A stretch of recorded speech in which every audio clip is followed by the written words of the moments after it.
just a few months after what is labeled the worst trade in sports history as a whole, the Dallas Mavericks hit on a 1.8% chance and land the first overall pick in the NBA draft, getting to select Cooper Flagg, who is one of the best prospects we have seen over the last few years. The Spurs and 76ers also jumped up, which had just roughly a 0.0119% chance, or about 1 in 8,400. Adam Silver and the NBA seem to be pulling the strings behind the scenes for their own benefit. We're just going to pretend none of that really happened and jump into a mock draft to show how some of these teams can save this draft against all odds. Nico Harrison, I don't like you.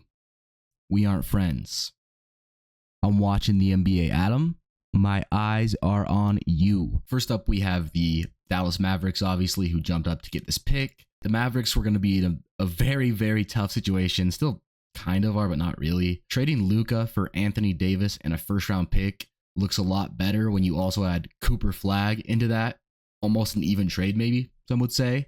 So they obviously have some needs here, but it doesn't really matter. You go out and you take Cooper Flagg. He's the best player in this draft. He's one of the top prospects for the last couple years. He can do it all. He can shoot. He defend. He had a great season at Duke. Ultimately, they came up a little short of the title, but they went farther than I thought they would have just because that team was so young or had so many young people, like freshmen, contributing so much. He's kind of a do-it-all forward. He'll initiate some offense. He's a shot taker, shot maker, good size, good length. I mean, Cooper Flagg, if you guys still don't know, scrimmaged the USA Olympics team like 2 years ago, last year, maybe. And he was giving the work to Anthony Davis, his now teammate, when he was 17. Cooper Flagg should still be in high school. He should be graduating right now. But instead, he's going to be in the NBA and be the best rookie next year. So good for the Mavericks. If you're a Mavericks fan, this is at least good for you guys, just because your team's not like the worst franchise ever now. So congratulations. So yeah, we're going to go ahead and select Cooper Flagg for the Mavericks here. Second, we have the Spurs, who also jumped up. Last year, they got Stephon Castle, they didn't really jump up for, but they had back-to-back rookies of the year, and now they're going to get the second overall pick, which really good for Spurs fans. It's kind of reminiscent of when they got Tim Duncan and Mitchell Robinson. Not Mitchell, wow. David Robinson. When they got Tim Duncan and David Robinson. This one, some people might say that they shouldn't take Dylan Harper because they already have Stephon Castle and De'Aaron Fox. That's just the incorrect thing to do here. You're still not at like a contender. There's no need to rush things. You know, Vic's still super young. De'Aaron Fox isn't like getting up there in age. Just continue to collect your assets, build slowly. You know, when the time is right or the price is right to go make another big move, you can. But still to focus should be collecting assets, you know, developing your talent and having that big picture. That being said, the Spurs are going to take Dylan Harper. It's the right decision.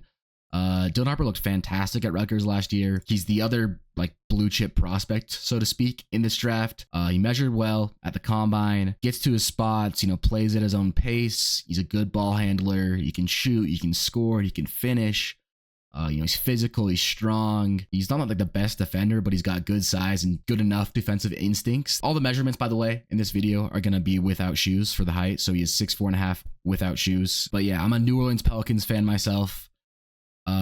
Would have loved to see him on my Pelicans or a different team. But hey, congrats to Spurs. Really solid pick out. Third, we have the 76ers, which almost kind of like the Mavericks were in a really difficult spot. And this makes things a little easier for them. Granted, they only moved up like what, a couple spots, but still kind of convenient that Joel Embiid, Paul George, Maxey get to add another, you know, top 3 guy. This is something that I've seen recently about, you know, VJ Edgecombe, Ace Bailey, and Trey Johnson, kind of the next 3 guys. And most people have started to put VJ over Ace Bailey, but the discourse around Ace Bailey's kind of weird. He's kind of like the Kevin Durant mold player this year when everyone's like, oh, he's the next KD, but like they're not the next KD. Like he's good. I'm sure he'll be great. Good player. You know, he's long, wiry, athletic, takes big shots, makes big shots.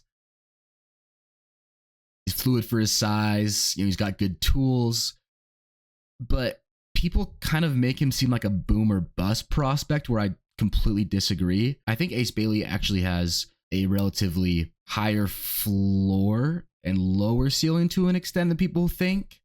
Whereas VJ Edgecombe, I kind of disagree with that. I think he's got like a decent floor, but like a way higher ceiling. VJ is like a super twitchy athlete. He's got like that feeling of like explosion. He just moves the right way. But I think, I mean, he didn't shoot the ball well last year. I think there's a world where if he can't make shots in the NBA or can't finish well, or like his defense doesn't translate, like it's going to be hard for him to succeed. I think he's going to be great. But I'm just like, the worst case for VJ, I think, is worse than Ace, just based on like size and like proven shooting skill. The 76ers should actually take Ace Bailey here, just because I think he has a lower floor still while having a high ceiling. He also fits that 76ers team needs a little bit better because he brings that size and versatility and spot up shooting better than VJ would. He shot a lot in isolation last year, which I don't think he'll get as many looks in the NBA, especially on the 76ers team. He could really excel in like a role player role. Not that like I don't think he's good enough to be better than that, but I think he could almost contribute relatively soon in somewhat of a role player, like two-way forward wing type role. And I think people are really underestimating that part of his game. At 4, we're on the clock with the Charlotte Hornets. The Hornets were able to be like the one top 4 team that stayed in the top 4. They still don't really have an identity. LaMelo got hurt again, I believe, at the end of the season. Mark Williams got traded and then apparently failed his physical. And the Lakers like, no, you guys actually have to take him back. We changed our minds. And the league was like, yeah, that makes sense. That's cool. Yeah, no, he must have failed it. So it's kind of weird for the Hornets to be like, oh, hey, Mark. Hey. Welcome back, man. We're glad to have you back. We were missing you. We were so sad without you here. Brandon Miller has looked really solid the last 2 years, so that's a really bright spot for them. They just need more talent still and more of an identity. They could need another center after maybe moving on from Mark Williams or just a backup in general. Here, I have them taking VJ Edgecombe. They still can't really favor fit over talent. VJ Edgecombe has become a fan favorite just because of like what he brings to the table. He's like a very gifted athlete. He's got that kind of it factor. He's a little bit similar to Ant and Donovan Mitchell. He doesn't quite have the wingspan of them, but he's got like that extra quick step, those electric dunks. He's got some incredible defensive plays, which will be interesting to see how well that translates to the NBA. Most people don't remember, but Donovan Mitchell was seen as like a pretty good defender, and like that was going to be a huge part of his game going into the NBA, and you don't really see that very much anymore. Easily a world where he is the best, or like second best player in this draft looking back in a couple of years. So huge pickup for the Hornets here. The Utah Jazz fell pretty far in this mock draft to 5 from number 1, which still had like a 48% chance to happen. It was really sad, for Jazz fans thinking they're going to get Cooper or Dylan Harper or VJ. And there's not really a tier of that guy anymore on the board here. There might be a few guys they look at here, probably higher upside guys. I think Trey Johnson is actually a better player than a lot of people think. A lot of people refer to him as like a little bit bigger Cam Thomas, which you can see it kind of in the way they shoot and get to their spots and kind of just rise up and don't really care if their hands in their face, if they're off balance, and they just make tough shots. But I think he's a very different player from Cam Thomas, actually. The Jazz Leafs are able to add a decent talent and another wing. He measured really well at the combine. He was 6'5" without shoes with a 6'10" wingspan, which is great, honestly. He can play the 3 for sure at that length. He averaged 20 points a game as a freshman on a bad basketball team. He just goes out there and he made shots. If you don't know who this guy is, go look up 3 minutes of Trey Johnson highlights and you might think he's the best player in this draft. When he's hot, the ball just goes in. It doesn't matter. He'll be like in the corner, turnaround, fadeaway, 3-pointer, off balance, splash. Everything just goes in. When he goes up for layups, he'll kind of like jump away and do like almost like a hook layup, where he's jumping away from the hoop and puts the ball up. I think there's a real outcome for Trey Johnson of him being like the first or second option on a like contending team. Jazz fans should still be happy. He's still a hell of a player. 6, we have the Wizards, who fell a few picks. The Wizards have a pretty good core going on. Bilal Coulibaly, Alex Sarr, my boy with the headband, white stroker. I can't think of his name right now, but you know what I'm talking about. Kind of like the Spurs, there's no need to rush here. You don't need to over commit to something or not take one player because you already have a different player. There's still like a decent amount of talent at this point in the draft. You do want to take an upside swing here, I think, just because There's no reason to play it safe at this point still. The Wizards aren't that close to competing, really, if you ask me. Obviously looking for a center or another big next to Alex Sarr. I have them taking Derek Queen here just because I like the bet of him being a very talented big man that can shoot, defend, score, pass. I really liked his play in the tournament. He showed like his competitive edge. Derek Queen's going to be able to, go out there and compete immediately, I think, next to Alex Sarr. I think you can kind of switch them back and forth from who's like playing the 5 and 4 on offense and defense. They can both dribble, pass, shoot a good amount.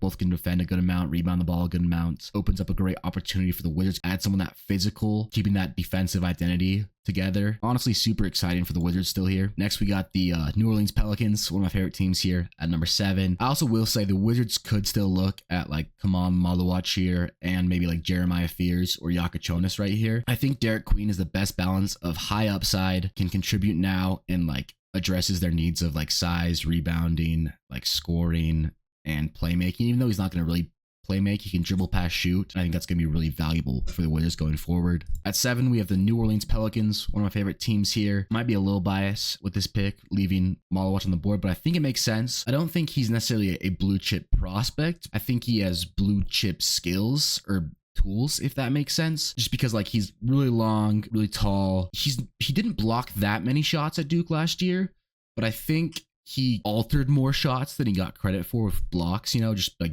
with his size and defensive ability. He made players miss more than he got credited for with just, blocking the shots directly. Pelicans, obviously, kind of a weird team right now. With Zion's future, they just got a new GM. CJ's getting up there in age. DeJounte Murray got hurt twice last year. Trey Murphy and Herb Jones are pretty much locks to stay. Probably here you're still looking for another big or maybe a point guard that can like set the table for other players. Once again, probably looking at these top 3 guys again. Maluach makes a ton of sense just because Yves Missy is like a totally different defender than Maluach. He's a little undersized, not the tallest, not the longest, but he's a good athlete. Doesn't really alter shots. He either blocks a shot or he doesn't have that much of an impact on the shots. He can't really anchor a defense still, where I think Maluach can do that. He's got elite tools. There are some times he's like shot and made threes, but I don't know how real that's going to be in the NBA. Kind of a guy that can play 20 minutes a night, maybe won't close some games. Like he can be a defense almost by himself, kind of like Rudy Gobert-esque,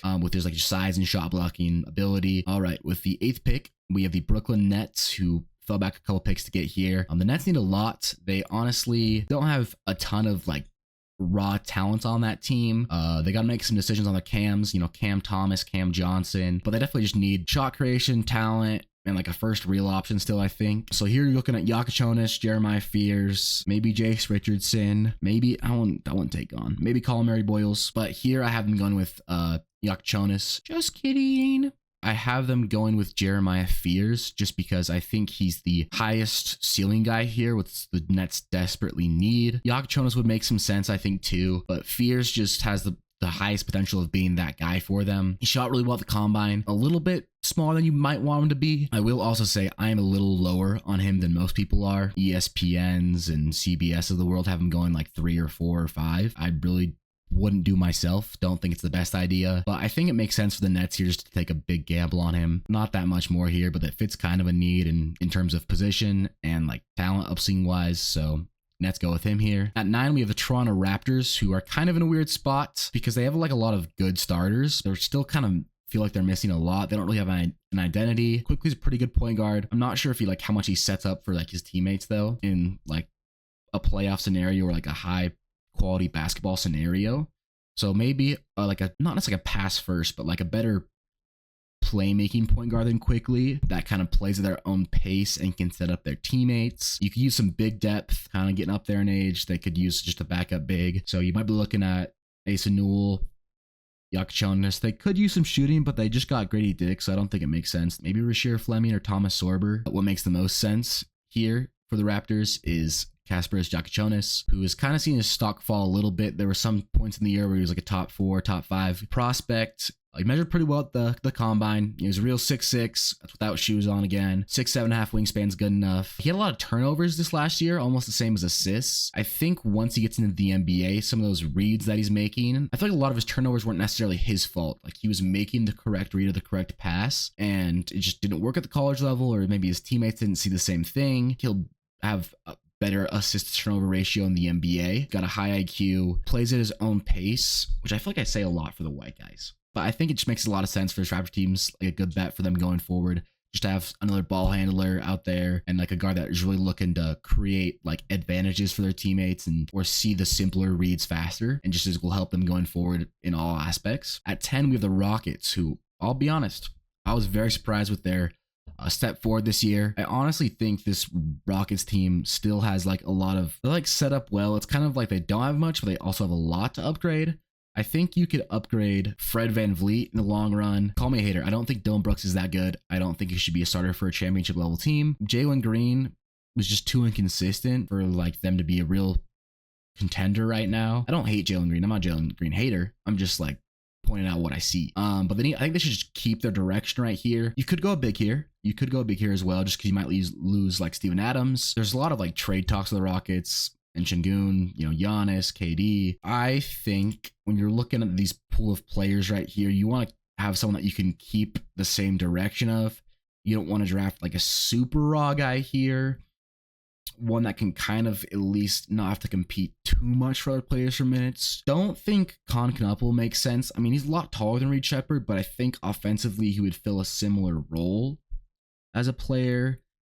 I think they need more shooting, so I don't think Colin Murray Boyles or Jaeger Devin makes a lot of sense here. Asa Newell would make some sense here. I'll just stop beating around the bush. Oh, actually, Rasheer Fleming or Thomas Sorber would make a decent amount of sense here. But ultimately, I think the pick here is Nick Clifford, which people might be shocked of him going at 10 here, but he is like fits the mold of like a lot of contending teams guards right now that like aren't like their first option. So you look at the Celtics, you got Derek White, Thunder, Alex Caruso, Knicks, Josh Hart, kind of these like 6'4", 6'5", 6'6". They rebound the ball, pass the ball. They can shoot, they can score. They don't need their shots on any given night. But they'll have a 30-point game every year. Okay, Caruso doesn't really have 30-point games, but you get what I'm saying. They're physical, they compete, they win. He's like an early contender, I think, for Rookie of the Year or first team all rookie, just because of how versatile is. He shot the ball so well last year. He got so many rebounds, so many points, so many assists. I'm just really excited to watch him in the next level and see how he competes. He's like 23, so that's kind of like the downside with him, is that he's not the youngest guy. Probably won't be a first option scorer ever, but I think a very valuable player, and the Rockets should be super excited with this pick here.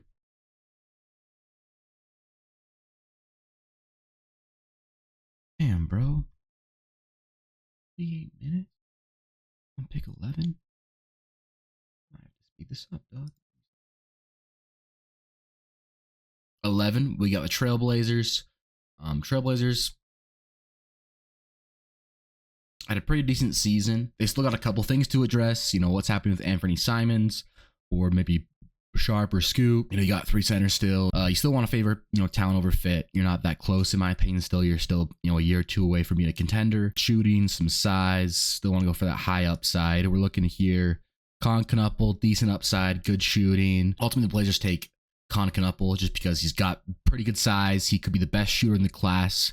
He could open up things for the rest of the team there going forward. Is he going to be able to, go out there and ISO score? Probably not, but he's going to make the shots. He's going to defend a little bit, rebound, pass the ball. Once again, dribble, pass, shoot guy here. So I think he's going to fit seamlessly into this Blazers offense and defense. Makes too much sense for them there. 12, we got the Chicago Bulls, who I think got one of the best players in the last year's draft in Matas Buzelis, who took a really big step forward last year for the Bulls.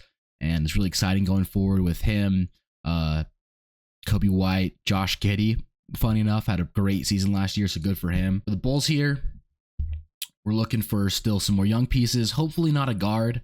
Be kind of a slap in the face to go get a guard after Kobe White and Josh Giddey's season. So you want some more size, high upside players. Hopefully some defense so you can start winning games. I don't know. They got some scoring. They still need easy possessions from like fast breaks and to end defensive possessions. None of these guys I think are going to anchor their defense that well just by themselves.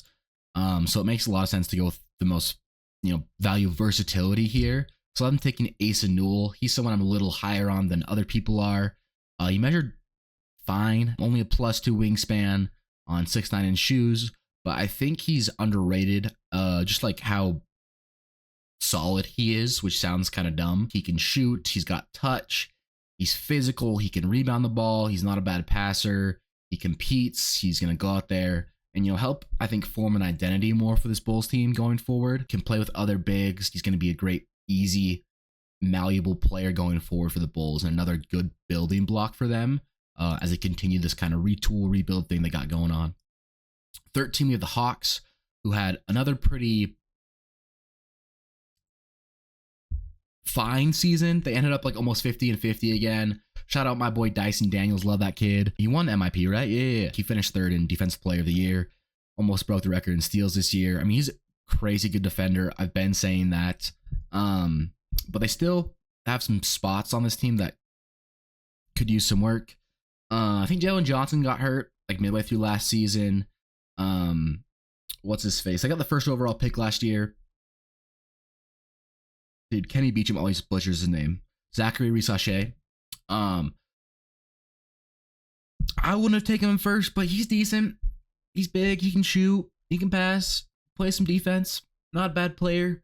So I think this team's like super Trae Young reliant still, which I don't know how you fix that with the 13th pick. I would imagine Capella's not coming back. You could use another scoring guard that could make this team like less Trae dependent. We have them taking my boy, Rasheer Fleming. I think people are sleeping on him. He didn't have the best like conference that he's playing in. He's a little older. He did kind of struggle at the end of the season for their like little tournament and like important conference games, but he's kind of like Naz Reid a little bit.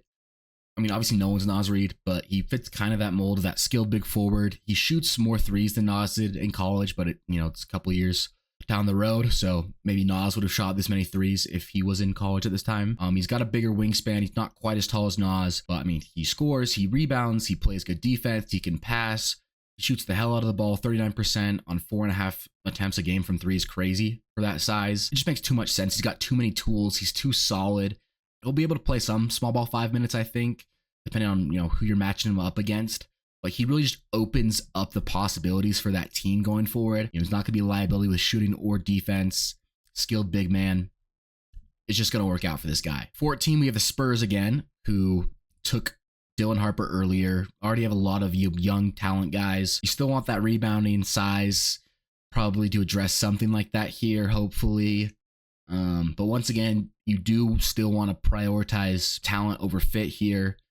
Gain those assets. You can disperse them later if you need to. Colin Murray Boyles makes some sense. You could give some size, some good defense for that team. Jaeger Demon makes some sense, size, some playmaking, some defense versatility. Liam McNeely could offer some shooting. Jace Richardson, same thing. Might be a little guard heavy. Noah Essengay, good size, defense versatility. Thomas Sorber, once again, I'm saying his name again. Carter Bryant makes some sense. But ultimately here, I have them taking kind of a safer guy that makes a lot of sense for them, which is going to be Thomas Sorber. He measured at 6 feet 7 inches for his wingspan. I think it just makes too much sense to have another big, versatile center for the Spurs here. He can play alongside Wembanyama. He can play alongside Jeremy Sohan. He's not going to be a liability in terms of like having the ball like go to him. Like he's not like Clint Capella or something like that. He's not just going to turn the ball over a ton of offense. That wingspan's crazy. Imagine him and Wembanyama just like in the paint, just arms spread, dude. Like that could be generational defense right there. And if I'm the Spurs, I'm running to the podium for that pick personally. 15, we got Oklahoma. Not too much to build on, or not too many changes to make here. They had a really solid season last year or this year. But I do think there's like some things they could do that are just like so simple, like easy, and like don't really have a downside. Like they have so many first round picks still, and like so many young players that you can't make all those picks. You can't develop all these young guys. At some point, you gotta like cash in on your resources. Money, gold, like all these like picks are great. They're doing great. Eventually, they're not gonna be worth as much as they are right now, or people are gonna be like, okay, you have so many picks, we'll need more for these trades. So, couple like points on this roster I think could use some revamp or some points of need. Are just size and rebounding still. Like they got Isaiah Hartenstein, they got Chet. They have a good rebounding team, but I think they just need some more like size and bodies and stuff like that. So I think just shooting and size, like pretty much like every championship team just wants players that can shoot, play defense, have good size on good contracts, just because that's gonna help them with like flexibility moving forward. So at 15, I have them taking Noah Essengay, one of my favorite players in this draft cycle. He didn't shoot the ball that well last year. There is something special with the way this man moves on offense and defense. He is long, wiry, strong. He's got good instincts defensively. He can like make tough passes offensively. He's very fluid on both sides of the ball. His shot's gonna need a little doctoring, a little work. He's got such like good feel and athleticism that I think what's gonna work out for the Thunder. I think they really like these guys that have that size, versatility, and like high potential. The Thunder don't really have like a big defensive wing stopper. You're not giving up too much potential wise with Essengay there. 16, the Magic, tough blow with some injuries with like Suggs at the end of the season. They just looked stuck on offense at times in the playoffs. They need something different on offense. You need shooting, scoring, creation for others. Is that going to come from the 16th pick? I'm not sure. Who knows? Probably not, but you can still try, or at least for the future. I think Jace Richardson is the best option here. He's a high upside guy. He shot the ball efficiently last year. 49, 41, 83 splits. He had really good advanced stats, just numbers wise. He'll still only be 18 when the NBA season starts. Really good and easy bet for this Magic team. They don't necessarily need the 16th pick to like be their solution, but it's a good bet with Chase Richardson here. 17, we have the Timberwolves, another team that doesn't need a ton going forward, and the 17th pick probably won't solve all their problems. A few things to think about is Naz Reid and Nickeil Alexander-Walker being or not being there next year. This is a team that kind of wants to favor fit somewhat over talent, or like as a tiebreaker, or at least value that aspect of things, because you need some cap-friendly players that hopefully can contribute some and can like help you be flexible going forward. We're most looking at, big depth and a two-way wing player that can come off the bench and kind of fill in some roles. The Wolves make the pick of Liam McNeely here. He's a big shooter, kind of a discount player right here who was, more of a top 10 guy going into this year. Didn't shoot the ball that efficiently. Still 14.5 points, 6 rebounds as a freshman is not bad. And I think he's just a decent, solid talent acquisition and bet for the Timberwolves. I don't think the 16th or 17th pick, gonna make that big of a difference for them next year. And he's someone that can, has a decent ceiling, decent floor, play a couple different roles and positions, can shoot, it's big body, rebound, can pass the ball a little bit. Just a safe cap talent bet going forward. At 18, we have the Wizards again. They kind of added that center before with Derek Queen. Still need some talent, maybe some scoring here. Colin Murray-Boyles could be another defensive piece for them. Jaeger Demon makes a lot of sense as like a high upside swing talent guy because he brings size.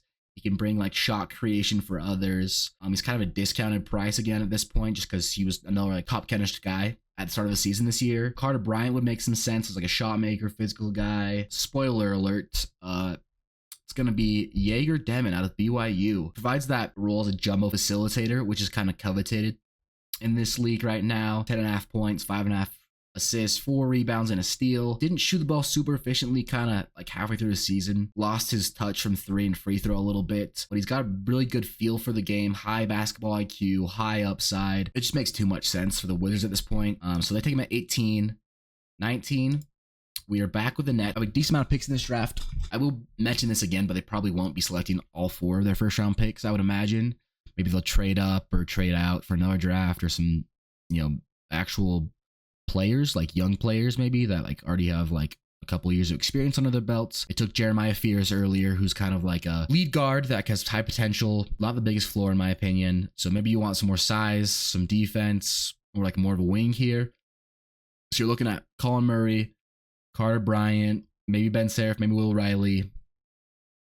Others are kind of a stretch. We're going to stop the fall here with Colin Murray-Boyles. Could go higher than this. I'm a little lower on him just because I don't like guys that aren't like super big that can't really shoot threes that much. I don't trust his touch, but man, 17 points, 8.5 rebounds, 2.5 assists, 3 stocks. He's going to be physical, play next to Nick Claxton because he's still versatile even though they both aren't like really good shooters. I still think he's going to be someone that can come in and bring somewhat of a winning culture there next year, bring some physicality and some effort into that team. 20, this is one of the hardest picks every single year. You got the Miami Heat. Traded Jimmy this season. Andrew Wiggins looked decent for them this year afterwards. They don't need a shooting guard, really. You don't need a center. Everything else they could get. You never really know what they're going to pick. They could use some more scoring, some more talent, some more size. So look at talent, size, Carter Bryant, Danny Wolf, but they don't need a center. Will Riley, maybe Walter Clayton could be a Heat guy. Maybe Cam Jones could be a Heat guy. We have the Heats taking Carter Bryant here. Kind of fits somewhat of what the Heat typically look for. Good size, good physicality, good tools. Not a huge scorer. Good amount of rebounds, 2 stocks and assists. Good fluidity. He's a good athlete. Didn't shoot super well last year, but his shot doesn't look broken. Not a finished product for sure. Carter Bryant, my best guess for the Heat. Makes some sense here. Is what I do for sure. 21, we have a Jazz back up here. Took Trey Johnson earlier. Still looking for, talent, maybe some more size, some more defense. Let's not pretend it's not what it is. Okay, we're taking Will Riley here. Good size, again, for this kid. He's a shot maker. He's got a smooth shot. He looks good for his size, 6'8", 6'9" wingspan. Yeah, not a finished product for sure. He's a highly recruited player going into college. I believe he's the highest ever in Illinois history, something like that. But for how big he is and the tools he has, he only had 0.3 steals and 0.3 blocks a game, which worries me a little bit. But he's got all the tools and decent amount of talents to, be a two-way forward wing guy. So it's just a matter of, reps and coaching and working it out. So pretty good bet for the Jazz here. 22, we're back with the Hawks, who took Rasheer Fleming earlier. Still looking for kind of guys that can kind of help now, that have some upside. Maybe a guard here would help, less Trae Young dependent. But you still just want talent and players that can play basketball. A decent bet would be Ben Seraph here. He didn't shoot very efficient this year, but he's a talented wing. He's actually a pretty good passer and playmaker for how big and strong and kind of compact he is, if that makes sense. Doesn't really look like a point guard, but he passes and moves like one to an extent. He played with Noah Essengay. Just can he bring that shooting together and become more efficient? 23, the Pacers. This is another hard pick for me just because the Pacers are about to go to the Eastern Conference Finals. But I just don't. They already got some guys stuck in depth, Jarris Walker and whatnot. Miles Turner's, I think his contract is up this year, or he can become a free agent, but he'll probably stay again because he always does. They never get rid of him. He never goes anywhere else. So maybe you want backup big or some guard depth. I don't really know what to do here. I think it makes the most sense for me is just to keep this train going, and I want to pick someone that can play now, that can help, maybe fill in during the regular season when one of the guards gets hurt, or when you need that 8 minutes in a playoff game, someone that's ready already, and that's going to be the man himself. Where is he? Walter Clayton Jr. I mean, this guy had a crazy, crazy tournament run. He scores, he shoots, he's a competitor. He had some crazy shots this year in the tournament. He's just a little smaller than teams would like, and he's older than teams would like. He wasn't that highly thought of going into this year, or even that highly thought of going to the tournament. But if he can replicate somewhat of what he did in the tournament into the NBA, some team's going to get a steal with him. At 24, we have the Oklahoma City Thunder up again. Once again, we took Essengay with that last pick. So we're looking again for size, versatility maybe. Once again, the Thunder don't need that much. So we're just going simple, easy. Danny Wolf. He's kind of a skilled big with some size. Not the craziest wingspan. Dribble, pass, shoot. Can't really dribble, but can pass, can shoot, can make some reads. Be another big body out there for them. Can play next to Chet, can play next to Hartenstein maybe. Can be on a good contract for 4 years here and kind of fill a need that they just need. Rebound the ball. It's a simple pick there. 25. We got the Magic again. Once again, we're looking for that offense, scoring, creation, shooting. And guess what? We're doing it again. We're doubling up, trying to hit someone on one of the two guys. We're taking Cam Jones, an older prospect here, but he filled the box score last year, as you can see. 19 points, 6 rebounds, 6 assists, 4.5 rebounds. Only shot 30% from 3 this last year, but he shot 6 threes a game, and the past couple of years he shot almost 40% from 3. So I'm not that worried. He's going to be someone that can come in and hopefully, make an impact immediately if they need him to. He kind of seems one of those guys that's just going to go in the NBA and have some success. Might not be an all-star or even a starter, but he can play basketball. You can tell it. He's going to be that. We're just doubling down once again, scoring, shooting, creation. Cam Jones. Nets here probably aren't taking both of 26 and 27. We can look for talent. We can look for guards here, initiators. Probably won't keep these picks. So what we're going to do is probably just take 2 guys that make sense for teams to want here. So Hugo Gonzalez would also be a decent bet for the Nets too, though. He's just a good physical, strong wing. Once again, wasn't that efficient this year, but he has really good flashes of physicality and shot making. He's really good at getting downhill. He is so good at the Euro step, backing someone down, little spin move here, and just finishing strong. He flashes of athleticism, shot making. He just needs to do it a little more efficiently next year. Hopefully for the Nets or whatever team takes him here. 27, same thing here. We're just going with a talented guy that maybe a team would want to take a bet on here, trade into the first round with. That's going to be Nolan Traore. He started this year. He's a French guard. Was like top 5 pick at the start of the year. Just didn't have the best season, kind of inefficient. Didn't get a ton of run time, but he's got good size, good physicality for a guard. He can potentially be like a do-it-all point guard. It's hard to call that much just because he plays in Europe and he didn't get that much run. So he's one of those guys that a team's going to want to get in their gym and kind of see what they value him as, what they think he's going to be. And I think that's really going to affect, where he goes or what team would potentially trade in the first round or whether he's a second or first round pick. 28, we got the Celtics, who just had a huge blow their season with Jason Tatum going out with that Achilles injury. So probably miss like all of next year too. There's been rumors of them potentially wanting to trim down the salary. So with Tatum's injury, that will be interesting. What does the team look like? I think it'll be pretty similar. Maybe they shed a few contracts here or there. Hopefully it's another guy that you can bring on a 4-year rookie deal that can, add flexibility, and if he's there if you need him. Either of these two guys I think are the biggest ones for me are Johnny Broom and Yaxel Lendeberg. Just kind of versatile bigs that offer different things. He's more physical, more defense oriented, more of like a center, where he's more of a forward and more shooting guy and stuff like that. Ultimately, I have them taking Johnny Broom here. Fills out the box score. He can shoot, he can rebound, he can pass, he plays defense. He's a little undersized to play center. He can hit a 3 every now and then, but you don't want to necessarily like run plays for him or depend on him shooting 3s. He would offer another good look at the big man spot for them off the bench. You feel good playing 10 minutes a game if you need him to. 29, we got the Suns. Weird team again here. There's rumors of KD trade, Bradley Beal trade. They said they won't trade Devin Booker, but I think it's a possibility. Really underperformed this year. I made some crazy takes about them because I just feel like they were so talented and just like well built. They didn't have the best centers, but I thought they were good enough. So either you want to take like someone that fell that you think is like that you had maybe going 15, 20, or anything that have a prospect you take here, or maybe someone that you think can help you actually next year. The guy I like here is Yaxel Lendeberg. He's kind of a 3-level scorer. He can shoot the 3, can shoot some mid-range and finish. He's really good at finishing through contact at the rim. Good wingspan, 7'4" wingspan, 6'8.5" without shoes. 17.5 points, 11.5 rebounds, 4 assists, 2 blocks, 1.5 steals. Man, those are crazy. Not the best conference, not playing the best teams, but those are crazy stats.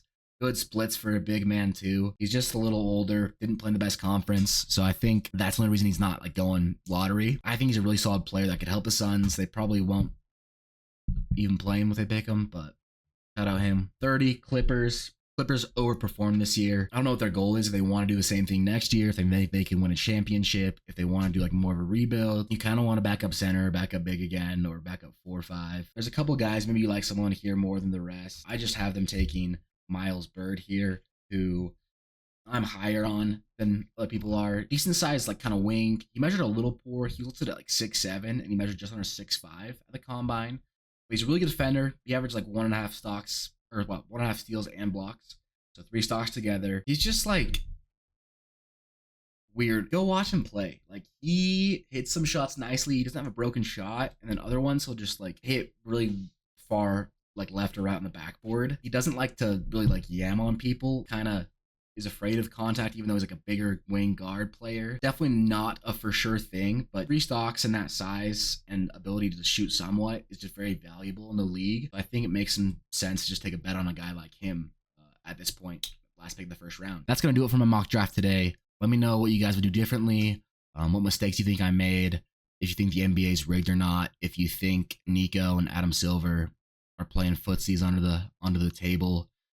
If you guys are even excited to watch the draft of the league next year, just based on like the events that have happened recently. I love this time of year because it exposes those who know and do not know ball, those who pretend like they know ball and don't know ball. I love it. I love people finding like prospects they like at like their range of their team and falling in love with some guy they've never watched before. That brings me so much joy. What a time to be alive.